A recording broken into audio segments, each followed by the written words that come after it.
আমরা সুস্পষ্ট জবাব চাই। খুনি শনাক্ত হওয়ার পরও কেন তাকে গ্রেফতার করতে, তাকে শাস্তি দিতে এত সময় লেগে যাচ্ছে? কেন আমাদেরকে বারবার প্রতিবাদ করতে হচ্ছে? কেন আমাদের সভা সমাবেশ করে আপনাদের কাছে এই দাবি আদায় করতে হচ্ছে? আপনাদের এই নীরবতা বাংলাদেশের বিচারহীনতাকেই প্রমাণ করছে।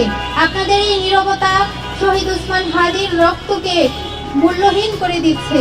আপনাদের এই বিচারহীনতা প্রমাণ করছে হাদি ও বাংলার কোটি কোটি মানুষের চোখের পানির কোনো মূল্য নেই, বরঞ্চ যারা হত্যাকাণ্ডের সাথে জড়িত তারাই বেশি মূল্যবান। আপনারা এই হত্যার হোতা, হত্যার পরিকল্পনাকারী, অর্থদানকারী কাউকেই আমাদের সামনে এখনো পর্যন্ত আনতে পারেননি।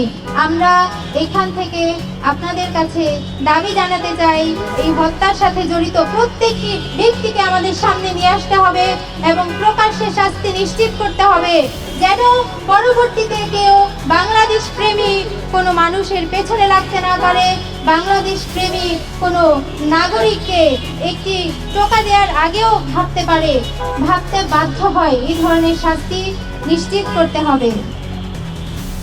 এবং আমরা আরেকটি বিষয় নিয়ে আজকে এখানে প্রতিবাদ জানাতে উপস্থিত হয়েছি, সেটি হচ্ছে অব্যাহতভাবে নারীদেরকে নিয়ে যে কুরুচিপূর্ণ মন্তব্য করা হচ্ছে।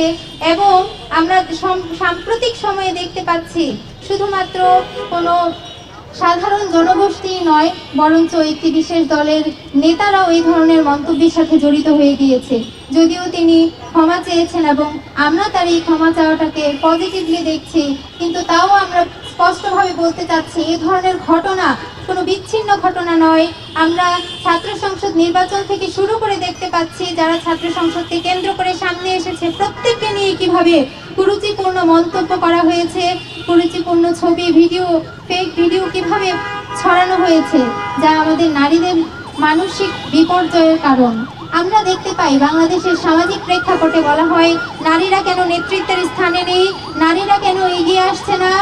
নারীদের এগিয়ে আসা নিয়ে অনেক ধরনের কথা, গবেষণা আমরা শুনতে পাই, কিন্তু যখনই একজন নারী প্রতিনিধি, যখনই একজন নারী নেতৃত্বকে সম্মিলিতভাবে কুরুচিপূর্ণ মন্তব্যের শিকার হতে হয়, নানা ধরনের আক্রমণের শিকার হতে হয়, তখন আমরা দৃশ্যমান কোনো পদক্ষেপ দেখতে পাই না। তাহলে আপনাদের কাছে প্রশ্ন করতে চাই, যখন নারী প্রতিনিধিদেরকে এভাবে অপমান করা হয়, আপনারা কেন তাদের বিরুদ্ধে কোনো স্টেপ নেন না?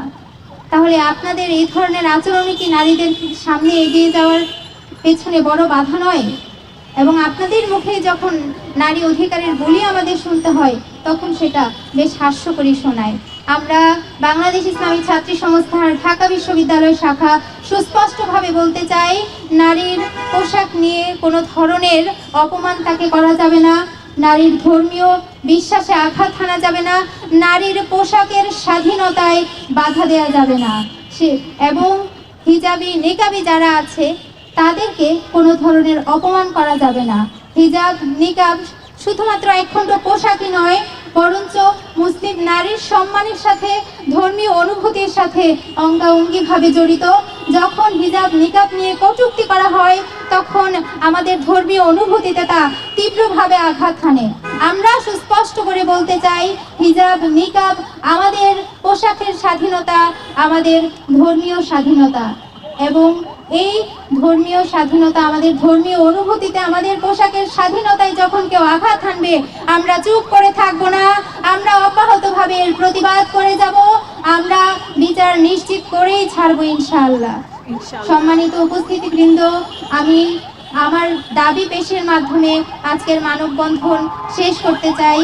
আমাদের প্রথম দাবি হচ্ছে, নারীদেরকে নিয়ে যেভাবে অব্যাহতভাবে স্লাট শেমিং করা হচ্ছে, তাদের পোশাকের স্বাধীনতায়, ধর্মীয় অনুভূতিতে যেভাবে আঘাত করা হচ্ছে, এর প্রকাশ্য শাস্তি ইন্টারিমকে নিশ্চিত করতে হবে এবং সংশ্লিষ্ট বিশ্ববিদ্যালয়, শিক্ষা প্রতিষ্ঠানের প্রশাসনের কাছে আহ্বান করতে চাই, আপনাদের শিক্ষার্থীরা যখন এই ধরনের মানহানিকর ঘটনার মুখোমুখি হচ্ছে, আপনারা কেন চুপ করে থাকছেন?